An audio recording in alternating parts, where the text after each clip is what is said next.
welcome back. This is the next day. Yesterday I posted a video of the things that I have cut out of an old book, Harvesting Ephemera. So today I'm going to continue to do that. I'll grab my scissors real quick.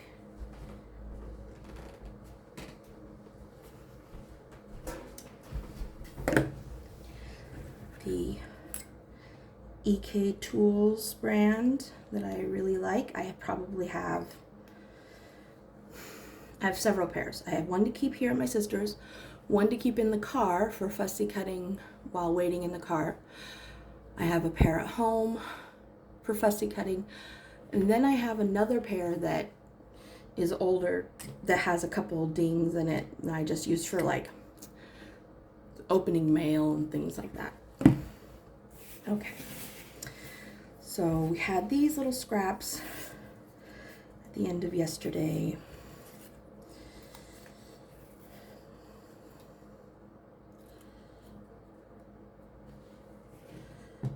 I'm just going to continue where I left off. I'm going to cut some words apart.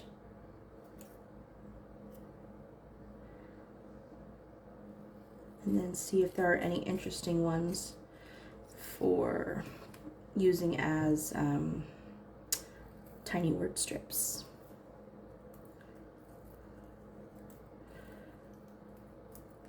If you're new to my channel, I am Angel Flamingo Door, and this is part 2 of the ephemera harvesting from an old children's encyclopedia. These are the smallest apes. I mean, these are the smallest apes, so I'm going to keep that just as it is for now. Orangutans are among the, I can keep among the, build my own sentence later, most endangered animals. Okay. Most endangered animals.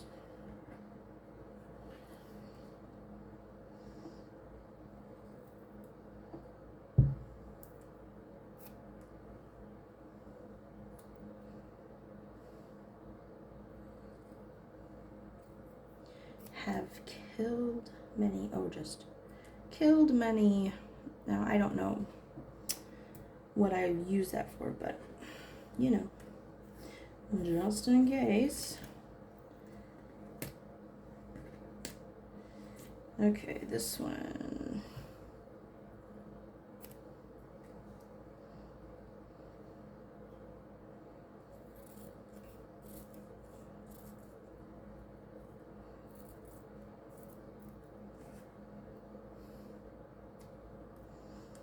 They sleep sitting upright.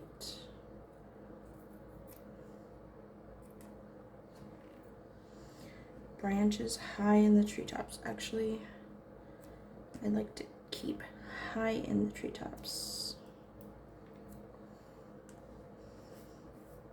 as much as, let's see.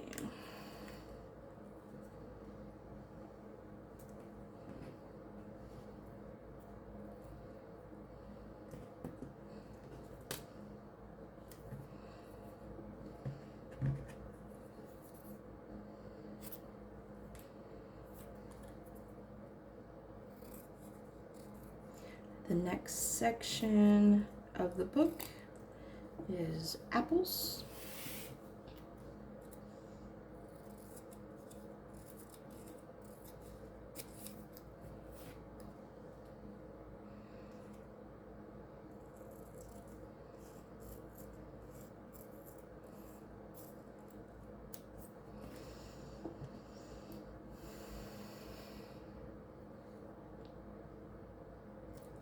People have been eating apples. Sands of years. Now that is actually supposed to be thousands of years, but sands of years. Today, this tasty fruit. fruit. Well, I'll just write, I will keep this tasty fruit. In many parts of the world. Some interesting little words. Branches.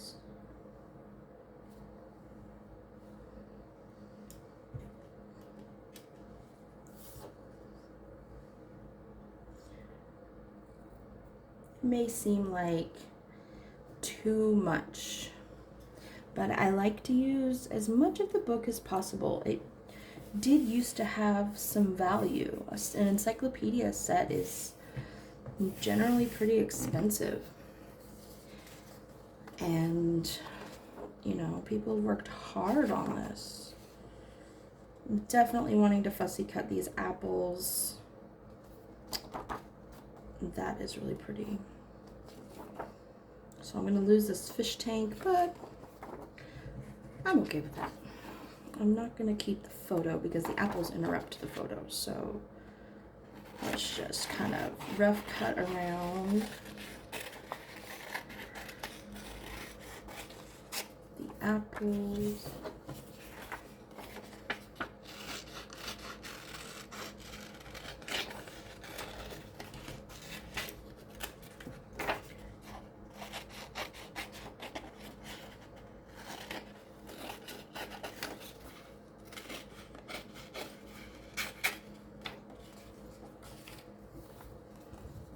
All right, what shall I talk about today? Am I in frame?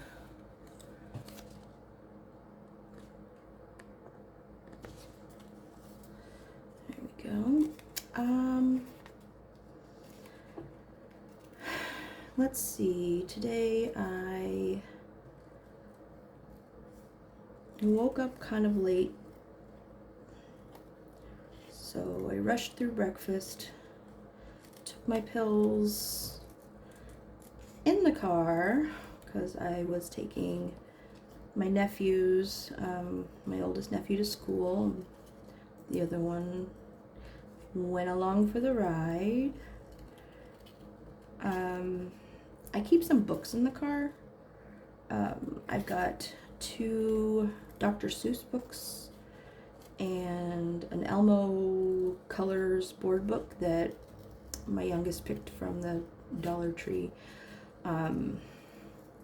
which is rare because usually he picks crayons or markers or chalk. But that day he was looking at the puzzles, and he loves jigsaw puzzles. They're really, he usually only does them once or twice and then he scatters the pieces, but he likes them. Anyway, then he picked the book.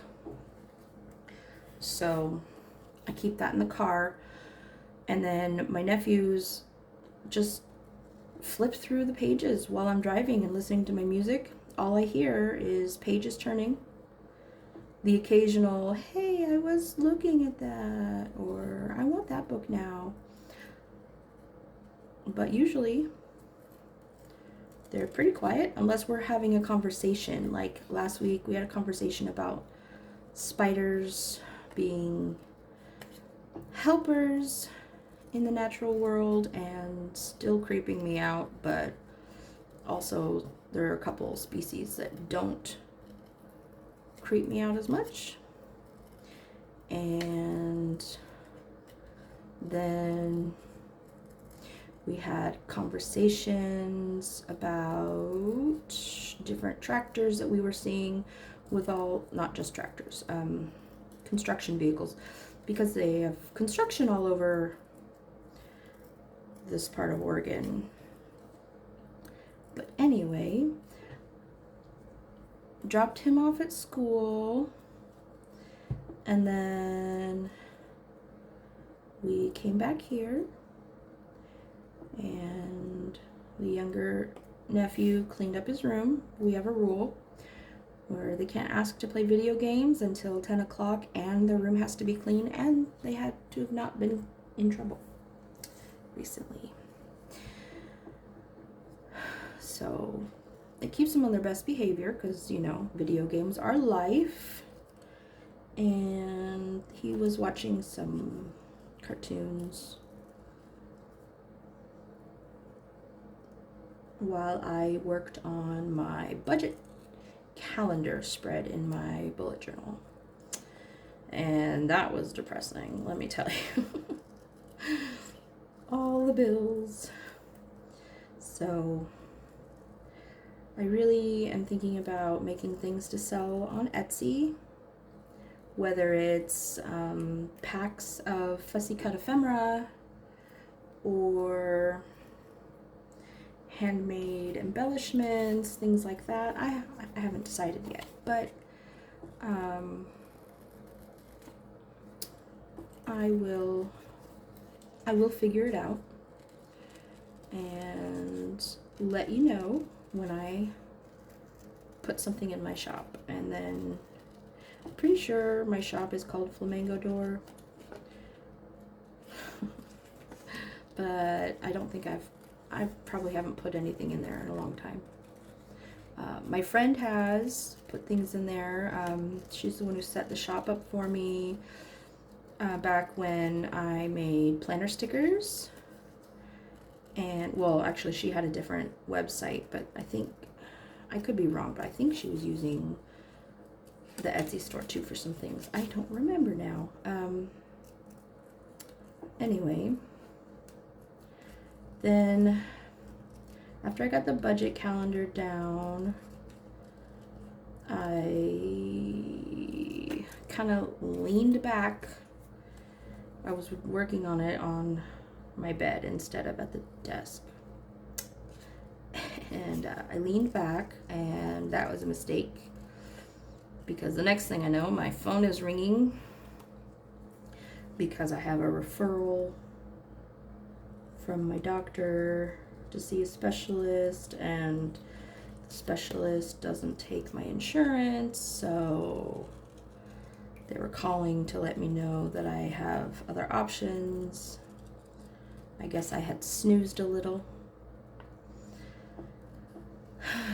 Probably just for like 3 minutes, but still.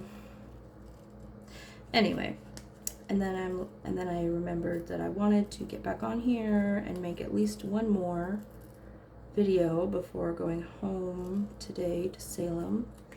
Probably take that very beautiful drive again, because I mean, why would I ever go another way? I just don't know yet. If that's the way I'm going to go or not. It is a little faster to just take the highway, but you know, at the same time, I really enjoy driving so much. So anyway, my plans for today: make this video, do some more of this ephemera book. I'm going to leave this one here. I have one I started working on off camera, and I'll just take that back with me to work on here and there if I have time, because I'm also trying to fill my storage unit. So here are the apples, and then the crab apple flour. Some scraps I will look at later.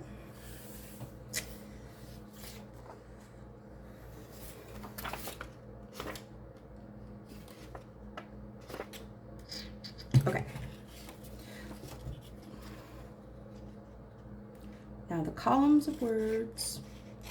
I'm really excited to be able to use these columns in my die cutting machine for different shapes and stuff. I'll probably wait until I have at least a whole book cut apart before I do any of that.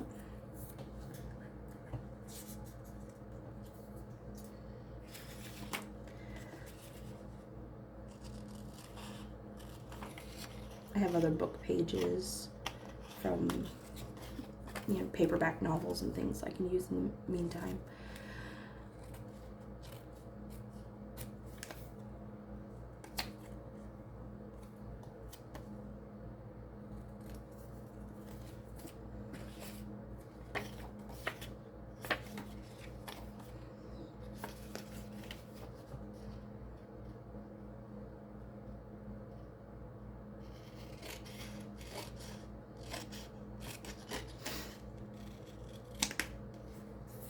So, anyway, I'm going home today, but I want to run the dishwasher before I go, and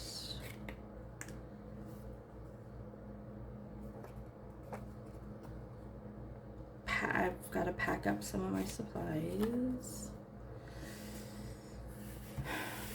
It doesn't seem like a lot, but if I don't move very quickly, I don't know, today I just don't feel like moving that quickly.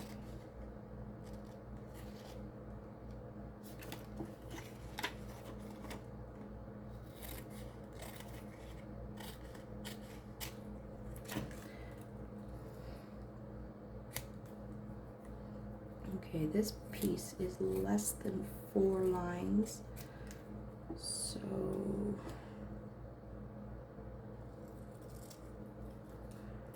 I'm gonna trim it out into strips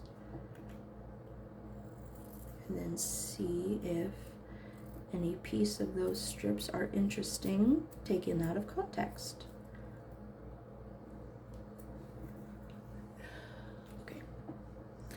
I have to keep checking if I'm in frame because I just don't know.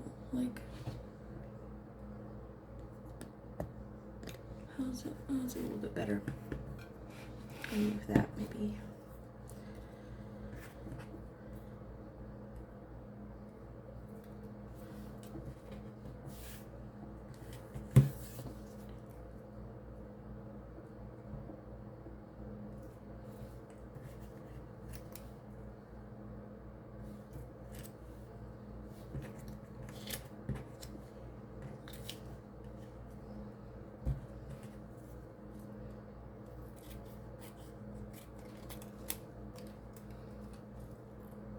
This is 4 lines, but not complete. So this goes into strips too. I might save the strips for the end of the session. Just kind of push them up here a little bit.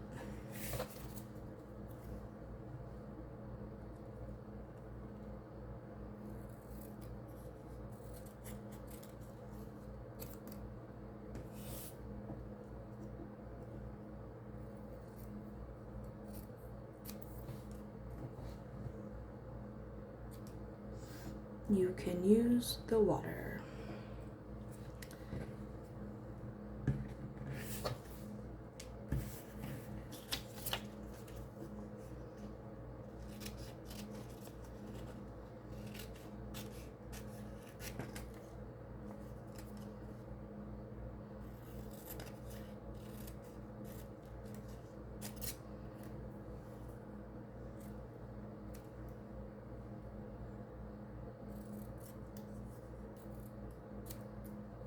April Fool's Day. It's just right before my birthday, so just one word here, orchards.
I got quiet.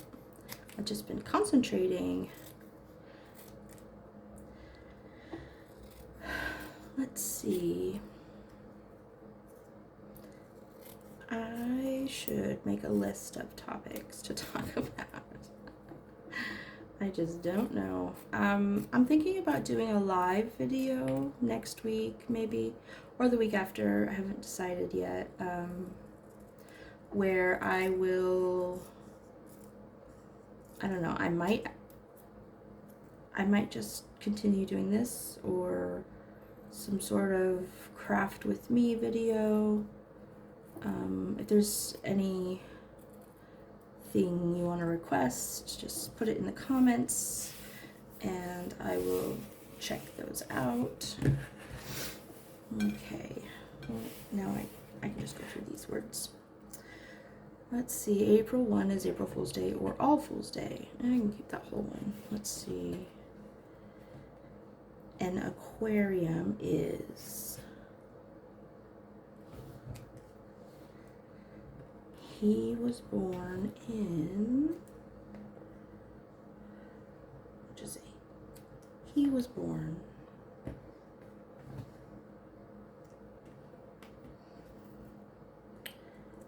Water animals. On this day, many people play silly jokes on. So I just got off on. On this day, many people play silly jokes.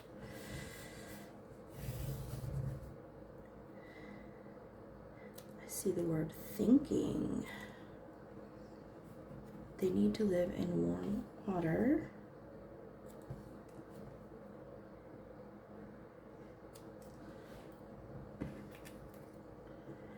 Has many large tanks. Let's just say many large tanks.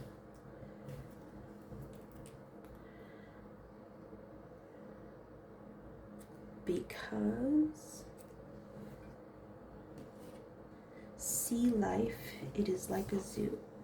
Okay, sea life can be one by itself. And then it is like a zoo at my house. May receive silly notes. How about just receive silly notes? Cold water aquariums. How about just cold water? Tropical fish are interesting and beautiful. I'll leave that as is for now.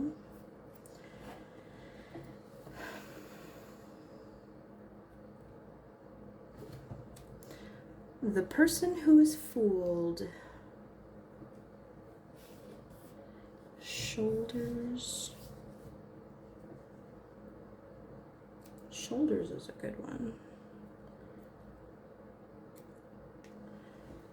Shoulder to cry on. Shoulder the weight of the world. Shoulder to the wheel.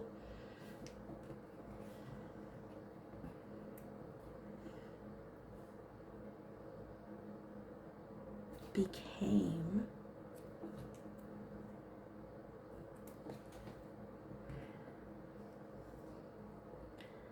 New Year's.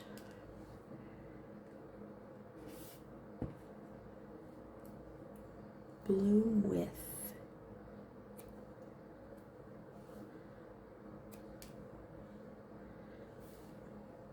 Jokes are harmless. At least they're supposed to be.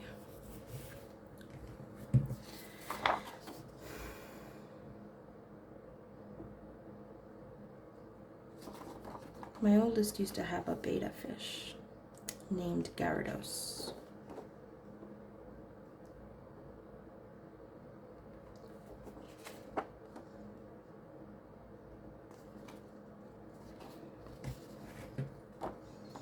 I could keep half a tank.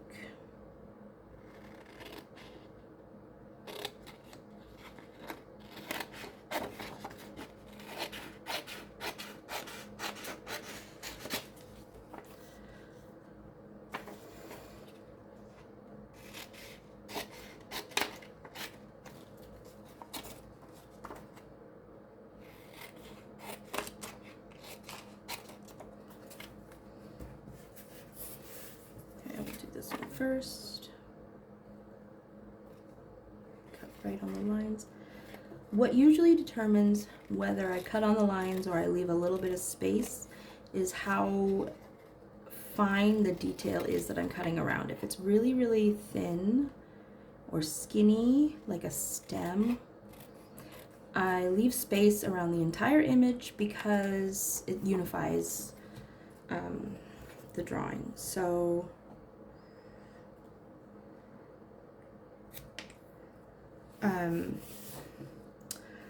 if it's usually like something simple to cut around,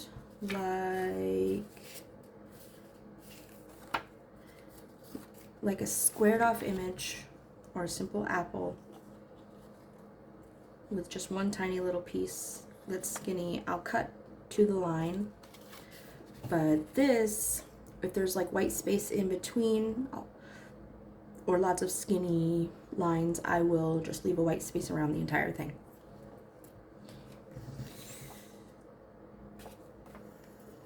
Okay.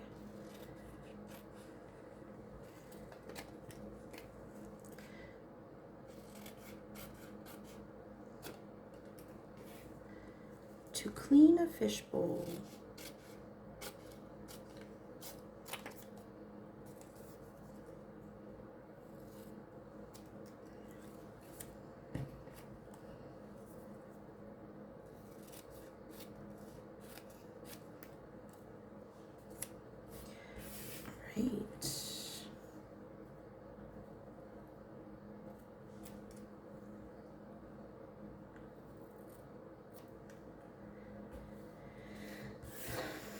This word is erupted. Erupted. Okay. This has a blue background that I can cut around, and the pieces that go off of it are very simple to cut. So I'm going to cut straight to the image, no white space.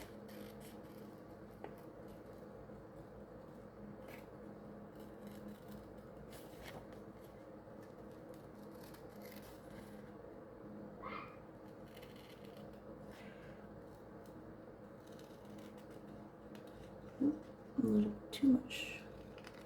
The light blue is very light, so to keep checking to make sure I'm not leaving white. It is very faint blue.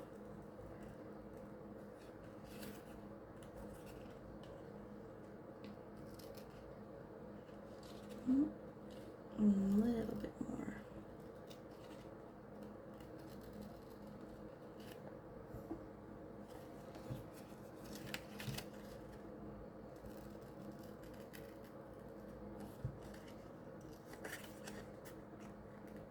You see how I'm mostly turning the paper, not the scissors. My right hand opens and closes the blade. My left hand, which is my non-dominant hand, turns the paper. Sometimes I turn both, but it's better to leave the paper turning in your non-dominant hand and the scissors operating in your dominant hand. It's easier to make sure your fingers are out of the way that way.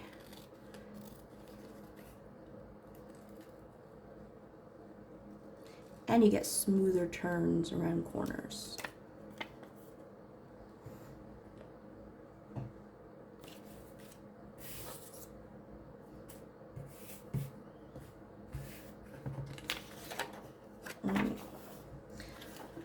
So this side has some interruptions.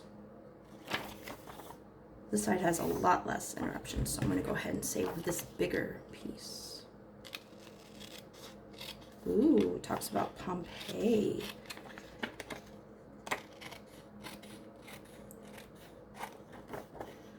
I've always loved history, but I do think it matters how your teacher approaches history in school. In high school, I had a teacher, she was retiring at the end of the year, and you could just tell she was done. She basically just had us sit at our desks, read the textbooks, fill out the worksheets, write a paper, take a test, and I hated it. It was the most boring class. Like, I could have just done all that work on my own at home and not had to show up to class for that. But in order to pass, you have to attend class. That could have been an online class. The meeting could have been an email. Archaeology was something that I was always interested in getting into. I wanted to be, well, geology is my favorite science. I know, it's a study of rocks, but it's more than that to me. I wanted to be the person on site of an archaeological dig who would look at the layers of the earth surrounding the dig and be able to say, oh, this natural disaster affected this area during that time, or oh yeah, it looks like they had a drought and the trees over here, the petrified wood, shows signs of infestation or something like that. Like, I would be able to do the carbon dating, things like that, of the rocks or stones or whatever they find. Not carbon dating, but, you know. Plants provide food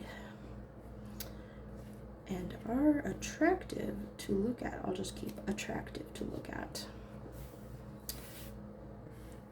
Was buried under lava when a volcano, that's part of the erupted sentence. I will say buried under lava, and then a volcano.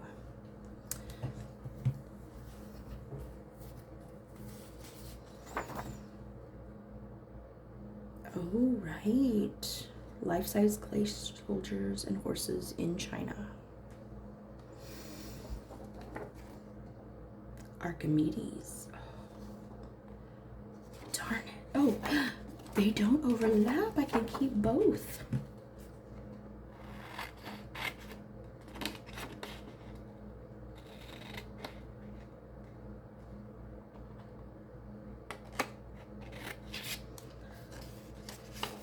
Anyway, that was kind of the interesting part of history to me, was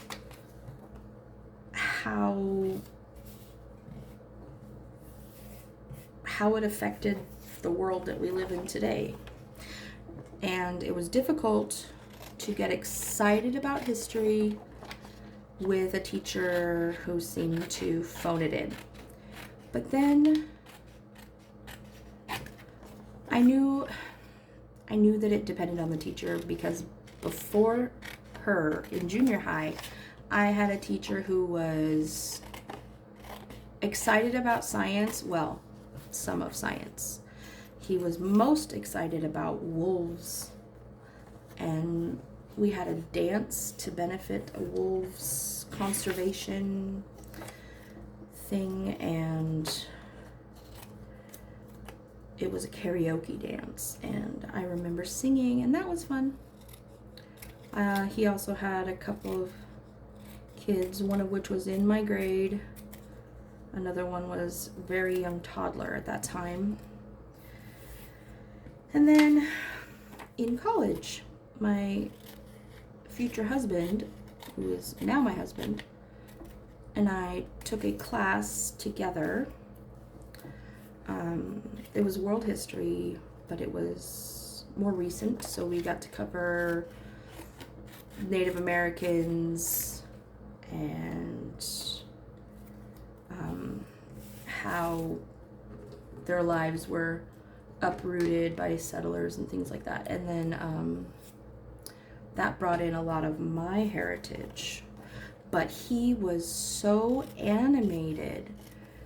Whenever a situation was ridiculous, he called it out in class. He would, in some parts, he got so excited he was jumping up and down, waving his arms. Just, you could tell he was excited about what he was teaching, and it translated into a very engaging classroom. So if you or someone you know is considering becoming a teacher that specializes in one subject, give them the advice that it helps if that subject is the subject that they are passionate about.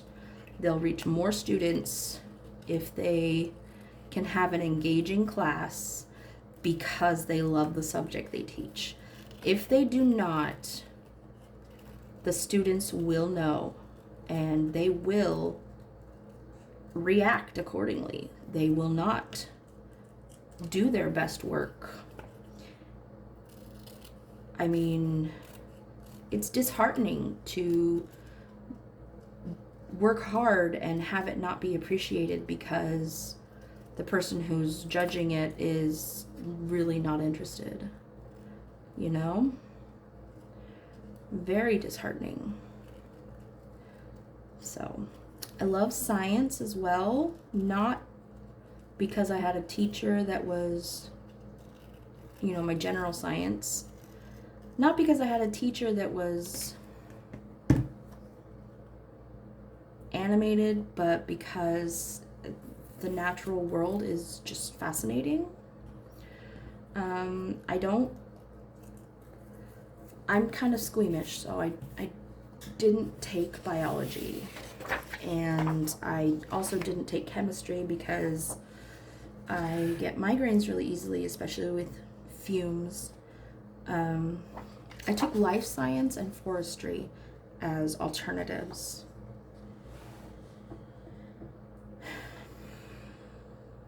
Section on architecture.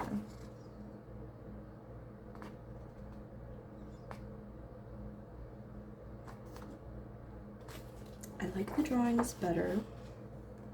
Courthouse, home, church, stadium, school. I'm not sure how I'll use it. I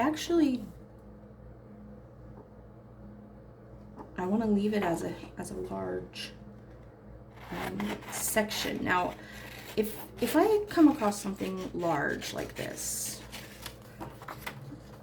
that maybe spans one side to the other or close to it, I can use it as part of a background on a journal page, or I can use it as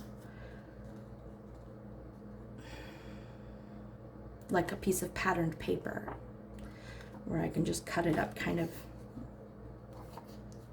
wonky. I don't know, but I'm gonna cut it out. Seems pretty easy, so I'm gonna cut it out on the line.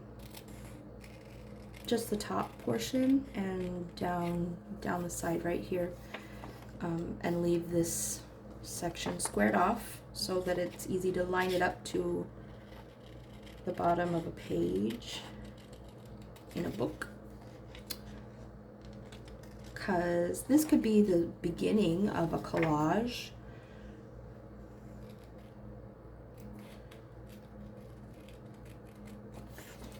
Where it just offers some color and pattern in the background.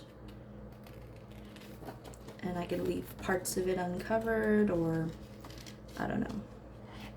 I'm not cutting out all the detailed leaves. I'm just, if you look closely, is that focused? The leaves over here are very bumpy. And I'm just gonna trim close enough. For my purposes, it's close enough.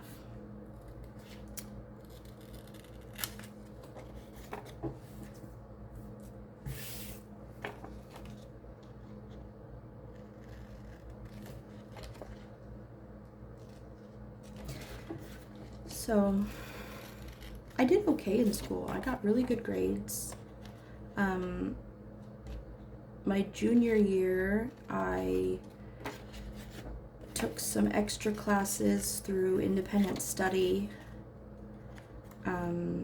because it was simpler, because you basically did what my history teacher was doing, which was work out of the book.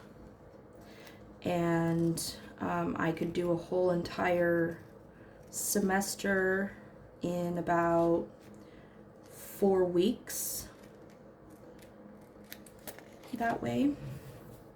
If I worked on one class at a time, then I probably shaved that down to 3.5.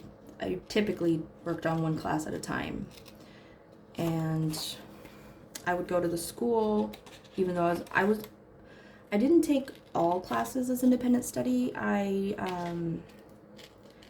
had band, art, current events, and psychology. Well, it was current events.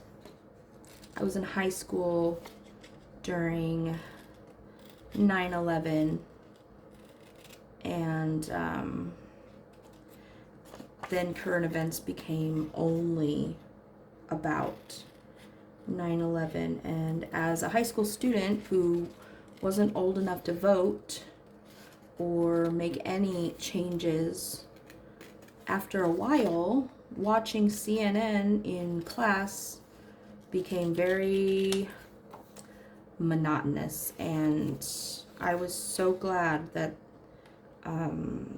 it was just a semester course, because then I could switch to psychology, and it was the most boring class. I love psychology in general, but I didn't want to focus the entire semester on the biology of how the eye works and the brain works.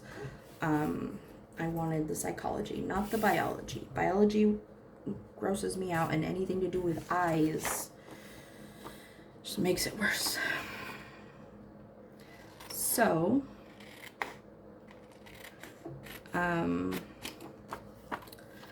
with independent study, I was able to finish classes really quickly, so then I moved on to senior year classes. And so my senior year, I only had to go to school for band. So I ended up, since I was going all the way to the school buildings anyway, I sat in the junior high band class and learned a new instrument. And then in the concert band class, I played my regular instrument. And then in jazz band, I was able to play the new instrument after just a couple weeks and take over for a student that had graduated.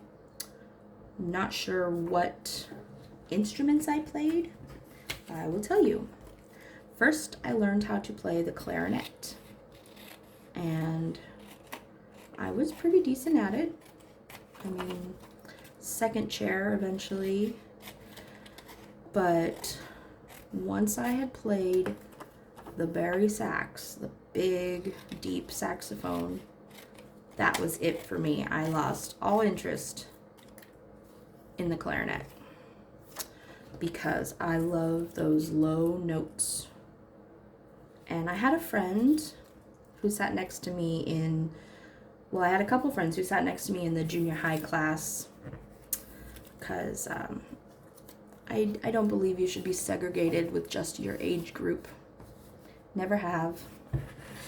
So I was friends with some junior high students in my band class, and then I had a few friends in high school that I wasn't like the popular, but I started the school newspaper and things like that. So I had circles of friends. But anyway, I had a friend named Tyler who sat to my right, and he played the xylophone. And I had a friend named Todd who sat to my left, and he played the tuba. And whenever we had time to goof off in class, as in not actively playing with the class music, we we laughed a lot.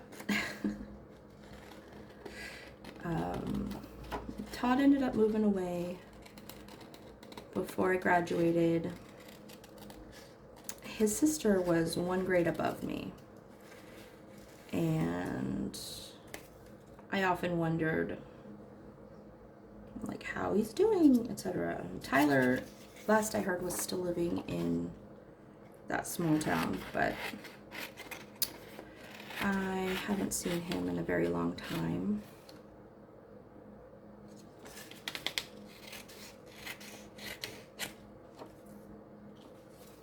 Frank Lloyd Wright. I actually went to one of his buildings here in Oregon. I believe it's near the Oregon Gardens. There was a letterbox there.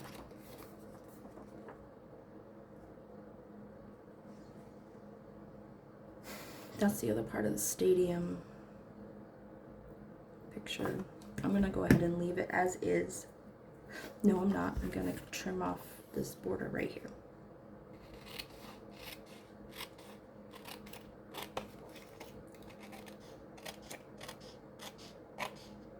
So my senior year, I had a lot of freedom. I worked during school hours, part of school hours. If nothing interesting was happening in band, or like if we were practicing songs and I had them down, I just did my own thing away from the school building. One time I took the local bus up to a smaller town, went to visit my friend that I used to live in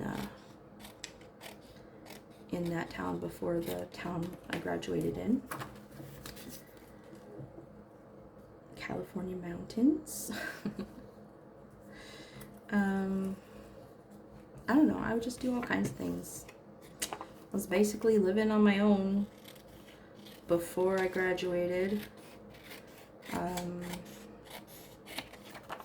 Moved out of my dad's house shortly after, within a week of me turning 18, and I was still in school because that was in April. And I still graduated. Graduation order sometimes matters to people. So I was the first girl in my graduating class to graduate, I guess. But I was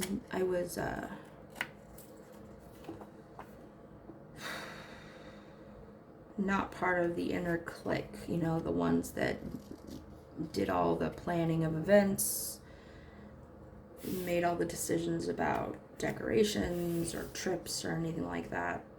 That belonged to just a small number of girls. Arctic Ocean.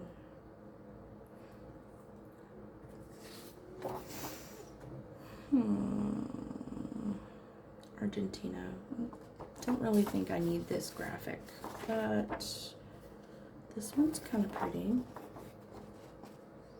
And I can cut it straight out on the line. Very simple to cut. These squared off pictures. I could turn this into a very large tag. I'm not really one for tags. So unless it has a pocket and place to write on, I could turn this into the front part of a pocket or envelope, or glue it down to be part of the background.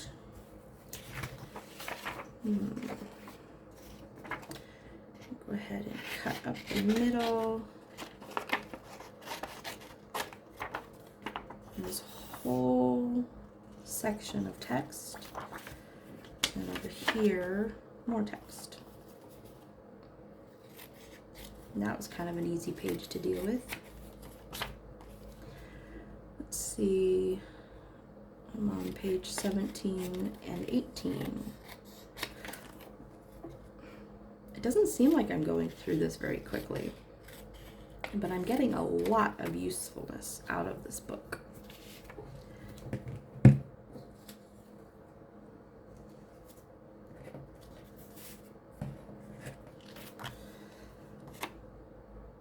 I'm only throwing away the small bits.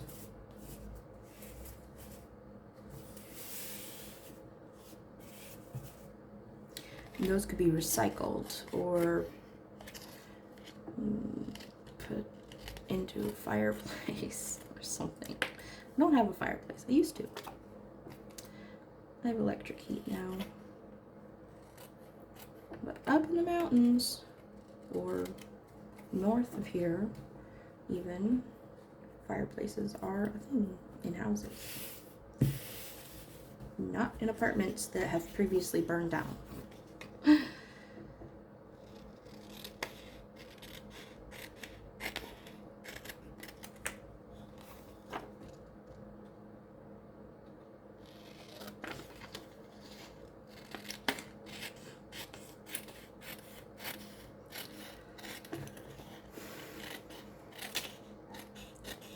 I met my husband in college. It was a small college in the California mountains. We actually met at the bus stop. And we were waiting for the bus to go back into town. We were the only two at the bus stop at that time. We had about a 20-minute wait.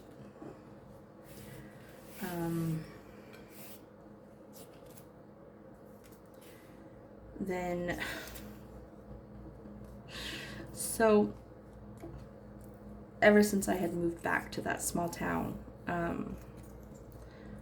I would be hit on by random bachelors that went to the college, and I mean, I wasn't looking for any relationship, so I would just say, oh yeah, my kid this and my kid that.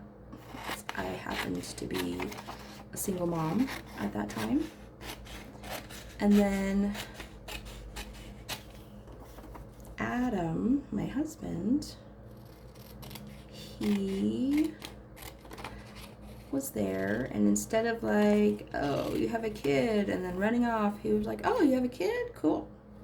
And he'd ask me questions like, how old is he, and what's his name, and oh, that's cool. And then he would remember the next time he saw me. Oh, you're gonna go pick up your kid from daycare, etc., etc. Like, he actually showed an interest, and not a creepy interest, if that makes any sense.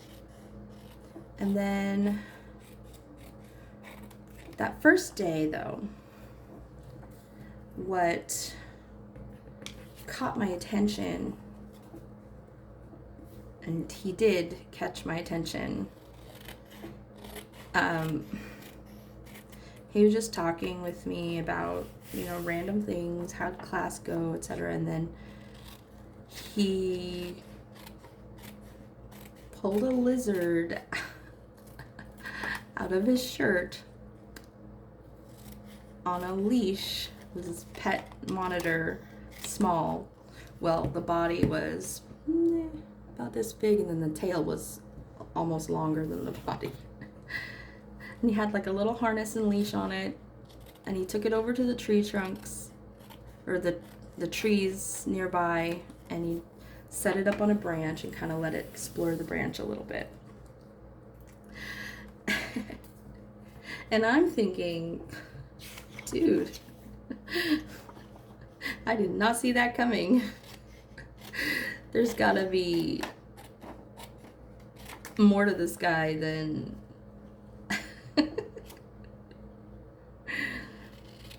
that meets the eye, and I gotta get to know him, because that was just random off the wall.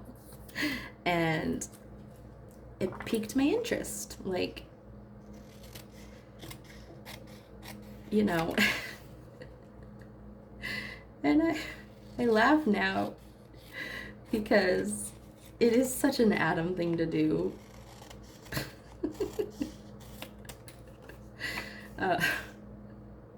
He still does things that surprise me sometimes.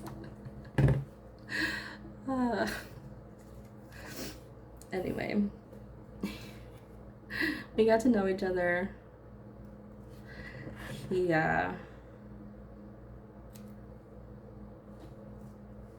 came to where I work. I worked at Taco Bell at the time, and I had friends there who worked with me, and they enjoyed calling attention to me whenever he came in. And he would always order the same thing, a grilled stuffed burrito with steak. And I had a friend named Megan who worked there. She's slightly younger, but she'd be like, Angel, that guy's here. And he'd come in and he'd flirt with me.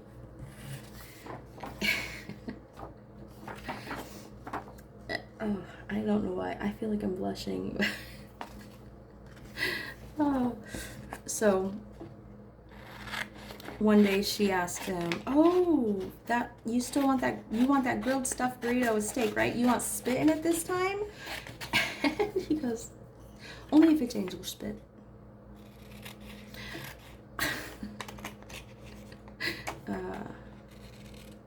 And then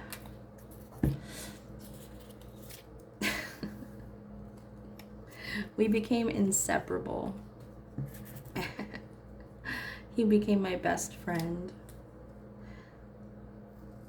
And then he asked me if he were to propose, how would I like it done? And I said, well, you could pick a time that you love me the most and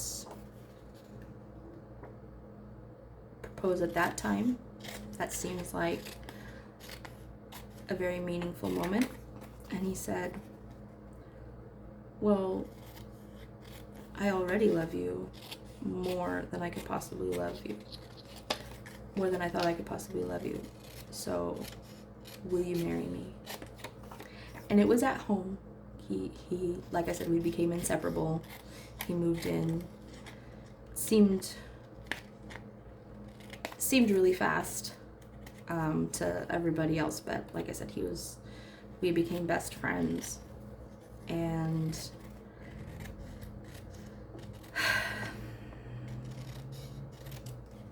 that was almost 18 years ago. And he's still my best friend. I'm still very attracted to him. He's still attracted to me. We're very much in love still, which I think is important for the kids to see. Your parents love each other, you know? I think it's kind of sad when kids grow up seeing their parents fight all the time. Not that we never fight. I never would say that, but we always find a resolution, and we never get violent. And like I said, we do love each other. He still makes me feel giddy. It still makes me feel like I'm blushing. And then whenever we want the kids to leave us alone, we just go, okay, we're gonna make out now, and we make kissy noises, like loud slurping kissy noises. Or we stick our tongues out and wiggle them at each other like we're coming in for a hot and heavy kiss, and the kids are just like, ew, gross, I'm leaving. It works almost every time.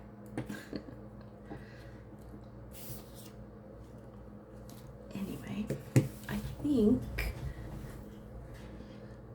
I've been going for an hour and 1.5 minutes, so I'm gonna go ahead and stop, pick this up next week when I come back, or I might film more now, but I think this is long enough for one video. So thank you for watching part 2 of ephemera harvesting, and I'll see you in the next video. Bye.